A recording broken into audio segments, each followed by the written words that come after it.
Queridos, podem sentar. Boa noite a todos.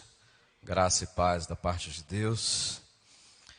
Eu não sei se é uma análise de nordestino, mas a minha impressão é que o frio está nos inibindo, nos encolhendo, né? As nossas expressões litúrgicas já não são tão fortes, né, quanto há algum tempo atrás. E alguns sentem mais do que outros. Confesso-lhes que, apesar de estar sentindo o impacto desse primeiro momento, eu sou um amante do frio. Eu não gosto do calor, embora seja baiano, né?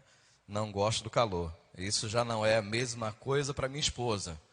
A minha esposa, quando nós estávamos aqui em Chapecó pastoreando, em 2013 até 2017, por ali, lembro-me que nos primeiros dias eu saía para a igreja e eu ia para o gabinete atender. Quando eu voltava para almoçar, ela estava encolhida, ainda não tinha levantado. E ela até hoje conta que um dia eu cheguei e falei: filha, acorda, acorda, acorda que está chegando um guincho aí. Eu chamei um guincho, e ela tomou um susto, pensou que era o carro que tinha batido, e ela perguntou o que foi. Eu disse: não, para tirar você da cama, né? E ela já está reclamando desse primeiro momento aí, dessa quedinha, né? Quedinha, uma queda diminuta de temperatura. Mas eu estou feliz. A gente briga no carro assim, né? Eu ligo o ar-condicionado, ela desliga. Daqui a pouco ela desliga, daqui a pouco eu ligo. E é desse jeito que a gente vai caminhando. Meus queridos, abram por favor as suas Bíblias no Evangelho de Lucas. Evangelho de Lucas, capítulo 8.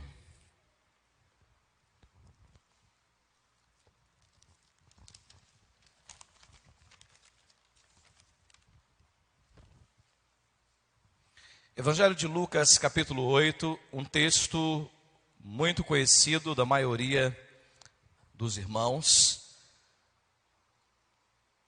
Nós iremos ler a partir do versículo 43. Evangelho de Lucas, capítulo 8, a partir do versículo 43. Quem encontrou, diga: encontrei. Joia. Certa mulher que havia 12 anos vinha sofrendo de uma hemorragia e a quem ninguém tinha podido curar e que gastara com os médicos todos os seus haveres, veio por trás dele e lhe tocou na orla da veste. E logo se lhe estancou a hemorragia. Mas Jesus disse: quem me tocou? Como todos negassem, Pedro, com seus companheiros, disse: mestre, a multidão te aperta e te oprime, e dizes: quem me tocou? Contudo, Jesus insistiu: alguém me tocou, porque senti que de mim saiu virtude, saiu poder. Vendo a mulher que não podia ocultar-se, aproximou-se trêmula e, prostrando-se diante dele, declarou à vista de todo o povo a causa por que ele havia tocado e como imediatamente fora curada. Então lhe disse: filha, a tua fé te salvou, vai em paz. Pai, estamos na tua presença, e como é bom, nós queremos pedir agora, Deus, que o teu Espírito que mora em nós, que caminha conosco, nos instrua e clareie a tua fala, a tua voz, a tua vontade para esta noite, em nome de Jesus. Amados irmãos, nós estamos diante de uma narrativa de milagre, uma narrativa que se faz presente nos sinóticos, Mateus, Marcos e Lucas. E se você parar para fazer uma análise sobre esse texto, sobre essa narrativa, sobre esta senda, esta história, você vai perceber que ela está dentro de um contexto onde também havia uma outra pessoa que vivenciou uma intervenção divina, uma intervenção de Jesus, a filha de Jairo. E é interessante que, não obstante se fale de duas mulheres, essas duas mulheres são apresentadas nesses textos sem a identificação dos seus nomes. A filha de Jairo, a mulher que padecia, certa mulher. E a gente está diante de um contexto onde Jesus sai, ou melhor, vai em direção a um pedido, a uma intercessão, a um clamor de um homem que sofria com a dor, com a situação da sua filha. E intercede a Jesus. E Jesus, quando se dirige, quando se conduz, quando vai até essa espacialidade onde o milagre se operaria, algo acontece nessa caminhada, nessa jornada. Uma mulher que vivenciava não apenas a experiência da dor, mas que trazia uma outra semelhança com a filha de Jairo. Quantos anos a filha de Jairo tinha? 5? Aproximadamente 12 anos. E aquela mulher sofria há 12 anos. Se a gente fizer uma análise ainda que superficial sobre a hermenêutica da representação dos 12, nós vamos pensar em um governo completo, um governo perfeito, um ciclo. E a gente está então aqui diante de 2 ciclos, pelo menos. O ciclo da mulher, da filha de Jairo, um ciclo de idade. Eu não sei quantos conhecem o ordenamento jurídico, mas tem alguns advogados aqui, eu sei. E conhecem, por exemplo, o ECA. E segundo o ECA, a criança vai até os 12 anos incompletos. A partir daí começa um novo ciclo, que é o adolescente, que é até 18 anos incompletos. Um novo ciclo se instaura, se estabelece. E a nossa vida, a nossa existência é feita de ciclos. Alguns começam e parecem não terminar mais. Alguns se perfazem na atmosfera de uma compreensão não perfeita, mas extremamente negativa e cheia de dores e aflições. Nós estamos diante de uma narrativa de 2 personagens que não se apresentam com nomes aqui. E que todas as 2 estavam vivenciando a expressão clara de um histórico, de um ciclo. Mas a nossa personagem principal, para essa fala, para essa nossa reflexão, é a mulher do fluxo de sangue. Uma mulher que já havia gastado, segundo o texto, tudo o que tinha. Que havia buscado todas as alternativas possíveis para se desvencilhar, se desfazer de uma situação de dor, angústia, sofrimento, mas vamos mais profundo nisso. Se a gente parar para fazer uma digressão e uma análise dos textos de Levítico, do ordenamento jurídico, da Torá e da legislação judaica, nós vamos perceber que existiam institutos que estabeleciam que aquelas pessoas que estavam vivenciando qualquer tipo de patologia que produzisse sangue, elas deveriam ser consideradas impuras. Elas deveriam ser consideradas imundas. E se essa doença fosse crônica, ou seja, se ela perdurasse, ela deveria ficar o tempo inteiro isolada, afastada da sociedade, das relações de afeto, das relações sociopolíticas, do contato afetivo com o outro, porque todos seriam influenciados por essa situação. Agora eu queria que você imaginasse, de repente, em algum momento da vida, você, e claro, de modo extremamente hipotético, experimentando a sensação de que todos se afastavam de você ou se afastem de você como se estivessem nojo. Você se aproximar de um grupo e o grupo começar de modo discreto a se distanciar. Olhar diferente. Não ter a possibilidade da relação, do afeto, da troca, da comunhão, da partilha da vida, de sentar para tomar um chimarrão, para um bom churrasco, porque as pessoas a viam como nojenta, impura. Esse era o quadro, ainda que pintado de modo superficial, sobre aquela mulher que o texto narra como certa mulher, que padecia há 12 anos. E a partir desse retrato superficial, eu queria convidar os irmãos a pensar sobre algumas verdades do cenário de cura. Verdades de um cenário de cura. E aqui a ideia de pensar sobre verdade de um cenário de cura não traduz, não tem a finalidade de abarcar tudo aquilo que está presente em uma ambiência de cura. Mas por que eu entendo que pensar sobre essa atmosfera, sobre essa temática é importante? Porque a impressão que eu tenho é que depois da pandemia, a nossa fé está diminuindo. E quando eu falo nossa fé, não é a nossa de todos, mas a fé de muitos está diminuindo. Eu não sei se você tem a mesma sensação que eu, mas antes da pandemia, eu via pessoas no templo que hoje já não estão mais lá. Eu via pessoas nos cultos que hoje elas já não vão mais à igreja.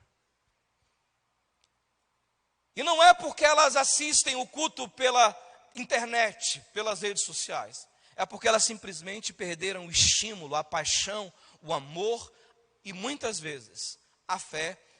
E pasmem, em muitos casos, exatamente por conta da atmosfera de dor e do ciclo de morte que assaltou o nosso mundo.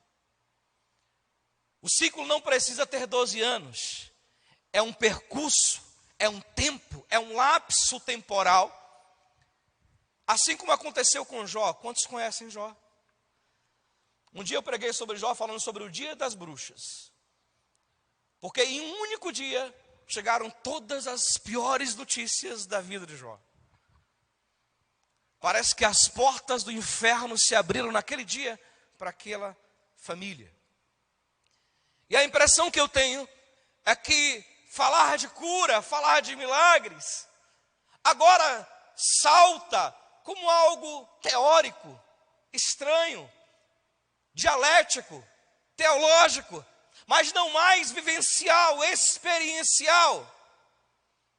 Mas eu quero ratificar que o mesmo Deus que atuava antes da pandemia continua fazendo milagres hoje, continua curando hoje, continua realizando maravilhas hoje. E eu quero estimular o seu coração a sair daqui nessa noite com a sua fé renovada, fortalecida. Eu quero provocar você a afirmar, ainda que verbalmente ao seu psiquismo, de que o Deus a quem nós servimos não experimentou nenhuma alteração no seu caráter e consequentemente no seu poder. Continua sendo o mesmo de ontem, hoje e será eternamente. Não importa qual o ciclo que você esteja vivenciando. E isso não é um desrespeito à sua dor, porque se eu parar para contar as minhas, você vai ver que nós estamos caminhando na mesma atmosfera. Pensando sobre verdades desse cenário de cura, a primeira que nós gostaríamos de refletir é sobre a falta de valor, de importância do nome de uma pessoa. Deixa eu colocar isso em termos mais claros. Primeira verdade do cenário de cura: não importa qual o nome que você tem. Porque parece que a gente acabou construindo no nosso coração a sensação de que a nossa relevância está no nosso sobrenome, na nossa história. Quem são os nossos pais? Onde nós nascemos? Quantos aqui são alemães? Quantos aqui são descendentes de alemães? Quantos são italianos? Descendentes de italianos. Eu sou descendente de alemão que nasci na Bahia. Falando, oxente, vixe, bichinho. E aí, meu rei? E eu lembro que um dia, quando eu fui conhecer uma igreja, com perspectiva pastoral, viu, pastor Mateus? Com vistas ao ministério. Quando eu desci do púlpito, a irmã perguntou: o senhor é alemão? Eu disse: não. Mas o senhor fala alemão? Eu disse: também não, ela. Mas de fato, no cenário de cura, no cenário da espiritualidade, pouco importa a sua origem, pouco importa o teu sobrenome, pouco importa se você é alemão ou nordestino, pouco importa se você é da Venezuela, se você é do Haiti, pouco importa.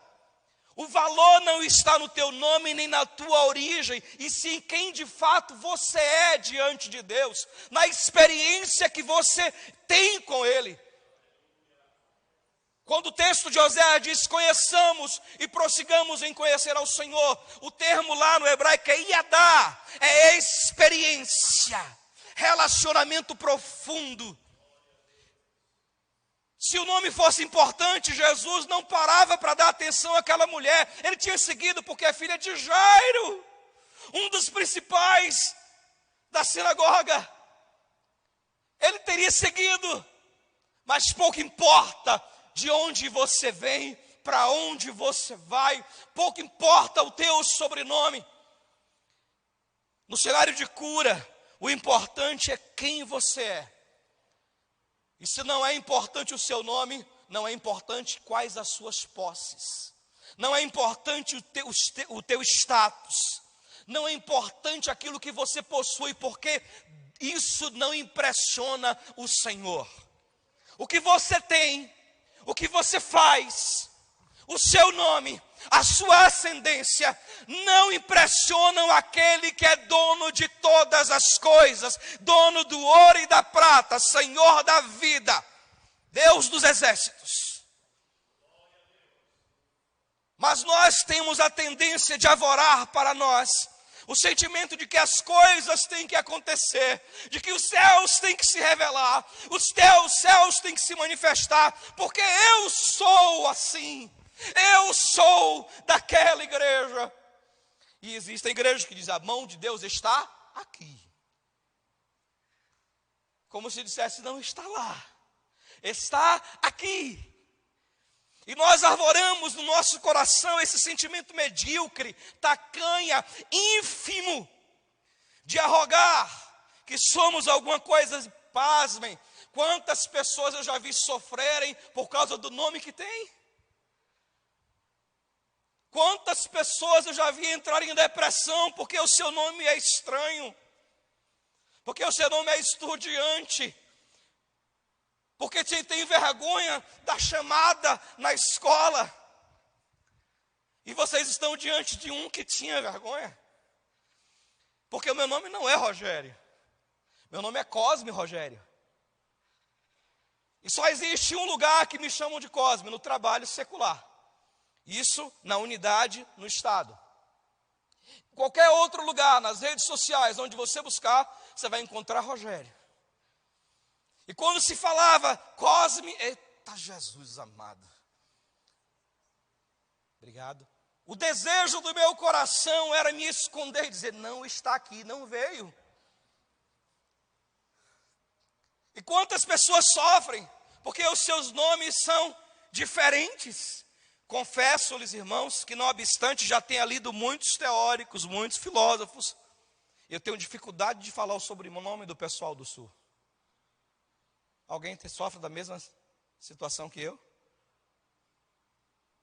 Porque grande parte é descendente de alemão, italiano, e não é familiar do nordestino, do baiano, que veio lá do sertão. E a gente tem que estudar o sobrenome de alguém, até decorar, passar pelo menos um dia repetindo o nome de um amigo, de um irmão, para lembrar do sobrenome dele. Mas de fato e de verdade, no cenário de cura, pouco importa de onde você vem, o que você possui, qual a tua história, mas sim quem você é na relação com o Senhor. O cenário de cura revela quem somos diante de Deus. Segunda verdade, os ciclos de sofrimento e dor podem ser transformados por Jesus.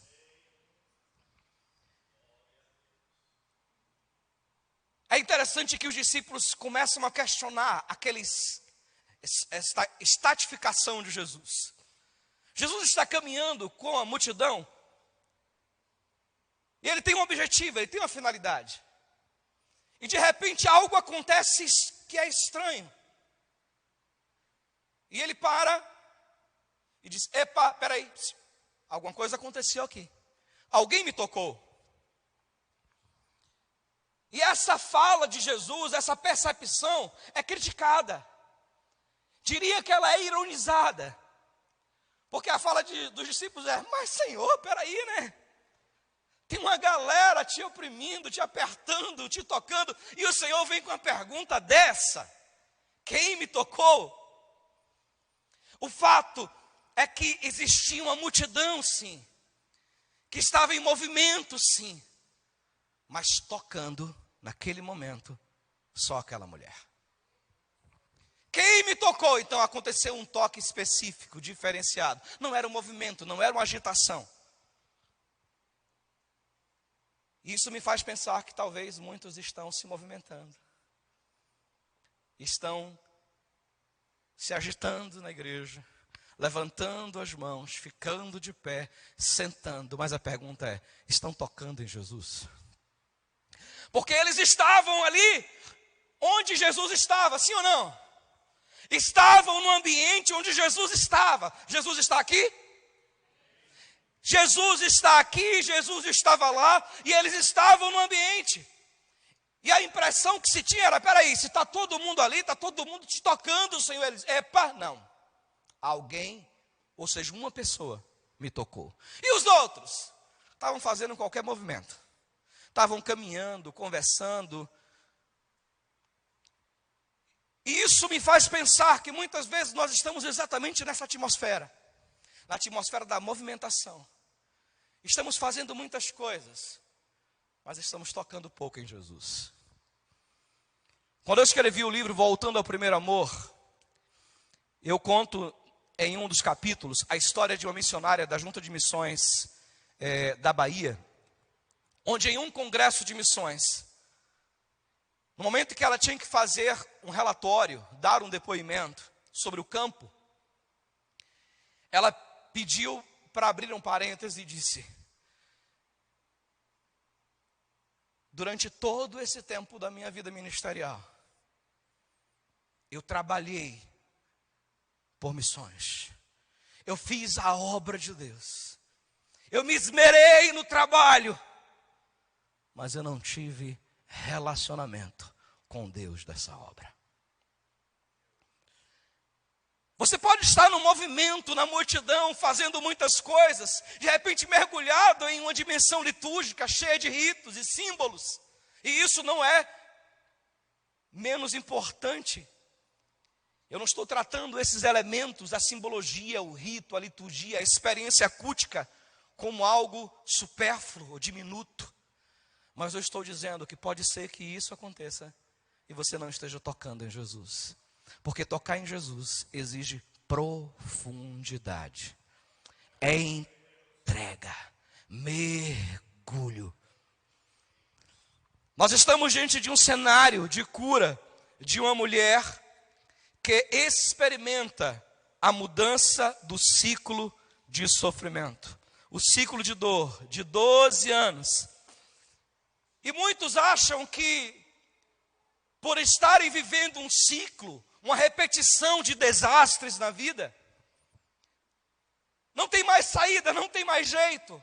E quando eu lhes falo sobre isso, eu estou pensando não apenas na atmosfera da igreja, mas de tantas outras pessoas com as quais nós lidamos no trabalho, que muitas vezes desabafam para o profissional, para o psicanalista, por não acreditarem que existe saída para as suas vidas, por estarem vivendo encapsuladas, presas, enclausuradas numa emocionalidade triste, angustiante, sem saberem o que vão fazer. E quando elas vão narrar: mas a minha vida foi assim. A minha mãe teve esse problema, o meu pai teve esse problema, e agora isso se repete na minha vida. Ou seja, eu estou vivendo um ciclo de dor, um ciclo de sofrimento, um ciclo de morte. Não há mais jeito, não há mais saída. E a igreja está aqui para dizer para você: ei, existe saída sim, não importa qual seja a situação, o Deus a quem nós servimos está vivo. E Ele pode mudar o ciclo de dor, o ciclo de sofrimento, o ciclo de morte. Ele pode transformar todas as coisas. Segunda verdade é que Jesus pode transformar o ciclo de dor, o ciclo de sofrimento. Podia parecer justificável para aquela mulher desistir. Ninguém me olha, ninguém me quer, ninguém me deseja, ninguém me ama. Imagine a mulher naquela situação, morando em Chapecó, no inverno. Sem ter uma costela, os que são solteiros vão orar, tá? Sem ter uma costela, sem ter uma barriguinha para encostar, né? Porque a partir de certo momento, a barriga começa a crescer. Imagina aquela mulher nessa situação. Provavelmente ela tinha todos os motivos para dizer: a minha vida acabou, não tem mais jeito, não há saída, não há solução. Mas o fato de ter ouvido que o Messias, o Filho de Deus, Jesus de Nazaré, passava por ali, despertou nela aquilo que pode mudar a tua história: a fé. A fé pode mudar a tua história. Terceira verdade, e eu já estou me aproximando do fim. Terceira verdade: Jesus não rejeita quem lhe toca. Jesus não rejeita quem lhe toca. Não era um movimento, não era uma agitação, foi um toque. Quantos aqui já fizeram massagem? Já contrataram um massoterapeuta ou um fisioterapeuta e fizeram massagem? Quantos? Foi bom? Pede para uma pessoa que não tem nenhum conhecimento de massagem fazer para você. Você vai perceber a diferença do toque. Aquela mulher toca de forma especial. E Jesus não rejeita o seu toque. Pode ser que a nossa multidão seja a igreja. E é preciso ratificar que você esteja tocando Jesus. Que ao levantar as mãos você esteja não apenas participando de um cerimonialismo, de um rito ou de uma expressão litúrgica. Que ao levantar as mãos você faça não apenas porque o ministério disse: levante as mãos. Que ao levantar as mãos você o faça não apenas porque você cantou. E pasmem, às vezes é melhor não levantar. Dependendo do que se canta, dependendo do que se diz, dependendo do que se pede. Você está tocando em Jesus. Quarta e última verdade: Jesus está interessado no cenário de cura. Jesus está interessado em você por inteiro. O texto diz: ei, depois que ela é identificada, Jesus diz: filha, vai em paz, a tua fé te salvou. A proposta desse vocábulo não é cura física, é cura completa da alma, do espírito.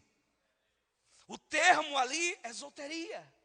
Jesus está dizendo: filha, a partir de agora, tudo em você, tudo que você faz, tudo que você tem, contará com a minha presença.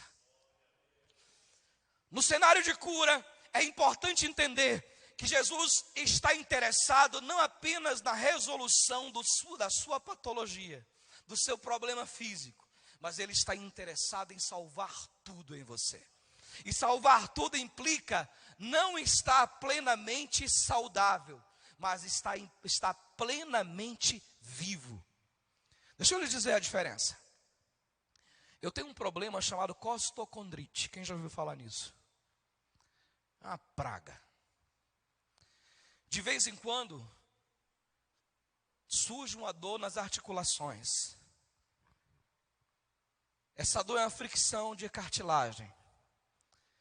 E se eu não tomar remédio em uma carga grande, eu não consigo nem andar direito.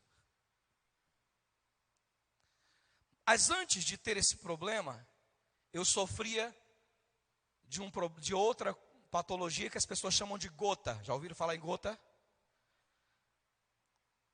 O ácido úrico aumenta, cria-se uma hematose, incha e dói muito.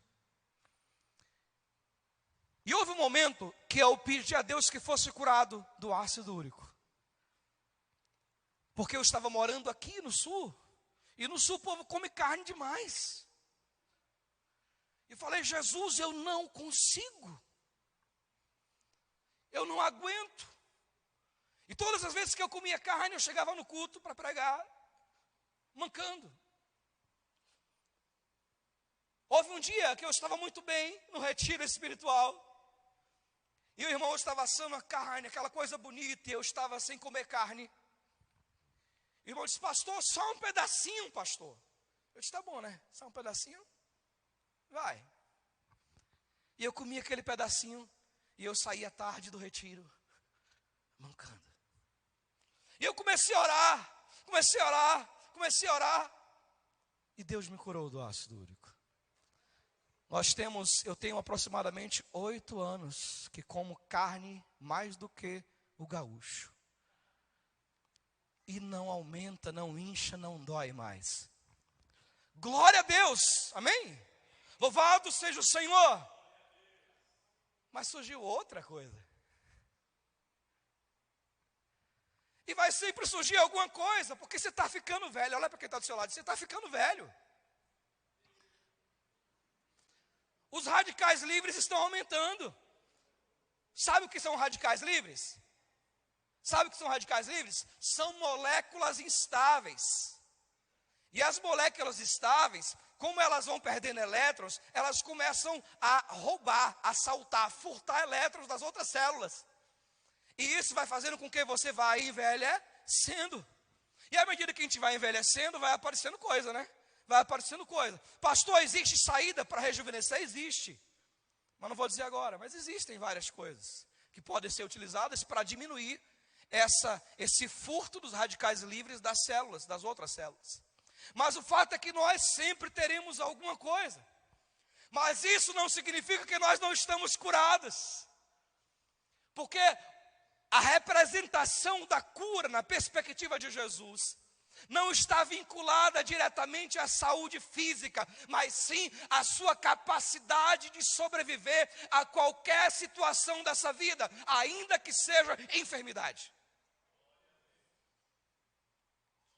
Eu lembro de uma irmã, já bem idosa, com muitos problemas, inclusive cegueira, paralisia. E nós sempre íamos visitar aquela irmã na casa dela. E era impressionante, porque a gente ia visitar a irmã para dar uma palavra de conforto, para orar com ela, mas ela não deixava, porque ela começava a contar bênçãos, ela começava a louvar a Deus, ela começava a cantar, a orar, e a gente saía abençoada por alguém que estava acamada, porque ela entendia que a proposta de Jesus não é a nossa carne que é perecível, mas sim tudo que somos, tudo que temos. Pode ser que Ele cure? Pode sim, porque Ele pode transformar o ciclo de dor, o ciclo de enfermidade. Mas especialmente Ele está interessado na sua alma, no seu coração, no seu espírito e consequentemente em tudo que diz respeito à sua história. Para encerrar, eu queria testemunhar para os irmãos, rapidamente. Como eu disse, meu nome é Cosme Rogério, não chame de Cosme que eu tenho um trauma, brincadeira. Cosme Rogério. Logo, esse nome foi atribuído por conta de uma relação não sincrética, mas ligada diretamente ao candomblé, onde eu fui criado em uma casa que os trabalhos eram feitos dentro da minha casa. Eu via, eu participava como criança sem entender. Confesso aos irmãos que morrendo de medo, quantas vezes eu vi a minha avó transformada durante noites, e eu ficava debaixo do cobertor tremendo de medo, sem entender o que era aquilo, mas me assustava demais. E a gente foi crescendo naquele lar, foi se desenvolvendo, e com 16 anos de idade, assim como a mulher do fluxo de sangue, eu ouvi sobre um Jesus que eu não conhecia. E olha que eu ia à igreja católica, fazia parte de grupos da igreja católica, mas alguém me falou de um Jesus diferente daquele com o qual eu pensava que tinha um relacionamento. E um dia eu decidi ir à igreja. Um irmão passou e eu disse: ei, que dia tem culto na sua igreja? Ele falou: hoje tem, amanhã também tem. Nós estamos em uma campanha, temos culto todos os dias dos jovens. Eu disse: eu vou hoje então. E eu fui, era uma segunda-feira. Quando eu cheguei na igreja, sentei. De repente, ao sentar, a menina mais bonita da igreja veio sentar do meu lado. Eu disse: opa, estou no lugar certo. Jovem, 16 anos de idade. Falei: esse Deus é bom mesmo. E a menina sentou do meu lado e abriu o Novo Testamento, aquele pequenininho, que os judeões entregam. No texto de Marcos, que diz: quem crê e for batizado, será salvo. Quem não crê, está condenado. Eu olhei aquele texto, beleza, tranquilo. No outro dia, eu voltei à igreja. E de repente, quando eu estava no culto, o irmão que estava dirigindo, que hoje é falecido, disse: tem uma pessoa aqui na igreja que me procurou à tarde, falando que queria entregar a vida dela a Jesus. Eu queria chamá-la aqui. Inclusive o nome dela é Cremilda, pensa. Se tiver alguma Cremilda, vou dar a minha agenda, tá aberta. É Cremilda, eu quero chamá-la aqui à frente. E a irmã Cremilda veio à frente. E ele disse: vamos orar pela irmã Cremilda. E quando ele começou a orar pela irmã Cremilda, irmãos, eu comecei a chorar intensamente. E eu tremia de modo incontrolável. E eu saí do banco e vi à frente. Ele disse: o que está acontecendo? Eu falei: eu quero esse Jesus. 16 anos de idade. Embora eu tenha um cara de 20, eu tenho 45. Depois eu dou a fórmula. Quando eu saí dali, eu saí disposto a viver uma nova vida. E eu comecei a orar pela salvação da minha avó, que era a chefe. E em um dia, que eu não vou ter tempo de contar aqui, de uma maneira fenomenal, em jejum e oração, a minha avó foi liberta, entregou a vida dela a Jesus. E depois daquilo ali, eu nunca mais tive a infelicidade de ver a minha avó possessa por um demônio.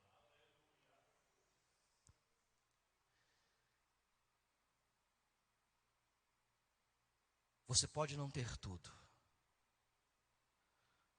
Você pode não ter o melhor nome. Você pode não ter a melhor ascendência. Mas você tem o único Deus. Não vou dizer o melhor Deus, porque os outros são falácia. Você tem o único Deus. E Ele está interessado em você por completo. Na tua saúde, sim. Nos teus problemas, sim. Nos teus sonhos, sim. No cenário de cura proposto por Jesus, o interesse dele é que você seja plenamente abençoado. Pastor, essa mensagem é triunfalista? Pode até ser que seja. Mas eu quero insistir com você. Não desista da sua própria vida. Não olhe para a tua história, para os teus problemas, como se não houvesse mais saída. Porque nessa noite o Senhor te trouxe aqui para dizer: o ciclo pode ser transformado. A dor pode virar alegria. A tristeza pode dar lugar a esse sentimento profundo que nos motiva para a vida. Creia. Creia e tão somente creia. Ainda que doa a perna, mas mantenha o teu coração tocando em Jesus. Tocando em Jesus. Tocando em Jesus. Tocando em Jesus. Eu quero desafiar você a ficar de pé. E a nessa noite determinar no seu coração que esse último momento de oração seu aqui no culto não será igual ao primeiro, aquele que você fez quando entrou. Será diferente do primeiro, mais profundo que o primeiro, mais intenso que o primeiro. Eu quero desafiar você a visualizar Jesus e buscar tocar nesse teu Senhor, que está disposto a te abençoar em tudo que você tem, em tudo que você é, em tudo que você faz. Faça isso agora, com o teu coração, com a tua vida. Eu queria, não sei se é possível.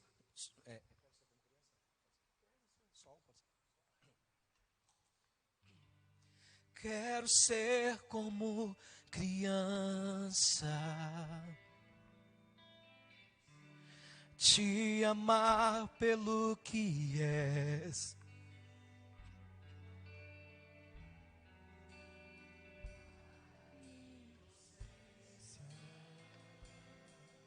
Mergulhe profundamente, toque em Jesus. Acreditar em ti. Mas às vezes sou levado, aleluia, toque profundamente, pela vontade de crescer, torno-me independente. É hora de mudar isso e depender completamente de simplesmente ser. Mas a gente não pode viver assim. Temos que nos aproximar. Não posso viver longe do teu amor, Senhor. Não posso viver longe do teu afago, Senhor. Não posso viver longe do teu abraço, Senhor. Queridos, só quem não está no altar, eu quero convidar você a cantar essa expressão, esse refrão. Não posso viver longe do teu amor, não posso viver longe do teu afago. Vamos todos? Não posso viver longe do teu amor, Senhor. Não posso viver longe do teu afago, aleluia. Senhor. Não posso viver longe do teu abraço. Sinta o Senhor. Senhor, Abraça-me, cante.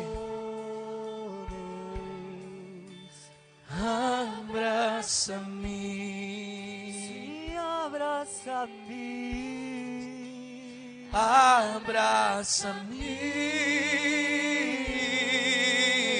abraça-me, abraça-me. Se você não tiver nenhuma dificuldade, abraça a pessoa que está do seu lado agora.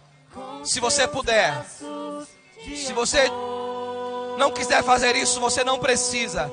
Mas se você puder, abrace e cante sentindo essa presença. Cante tocando profundamente nesse Deus. Ei! Oh! Aleluia!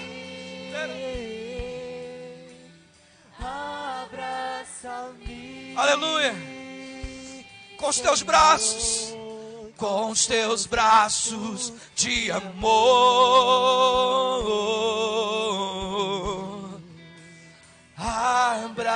abraça-me, se abraça-me,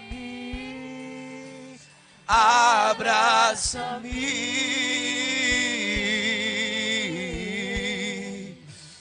abraça-me,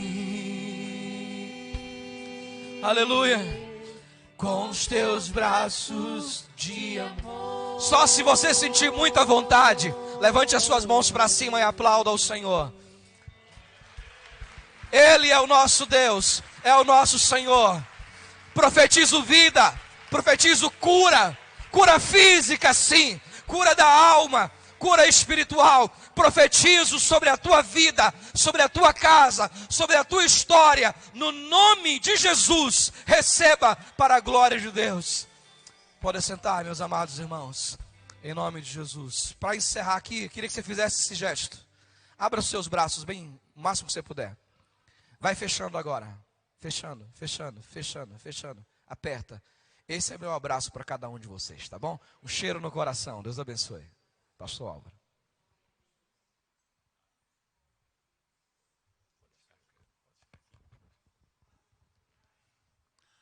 Fica de pé. Amém. Glória a Deus. Aleluia. Como é bom sentir a presença de Deus através da sua palavra. Que o Espírito Santo de Deus sopre no teu coração esse poder, o poder da palavra do Senhor Jesus. Amém. Que esta semana ela seja uma semana repleta do cuidado de Deus sobre a tua vida. E se em muitos momentos você se sentir com a necessidade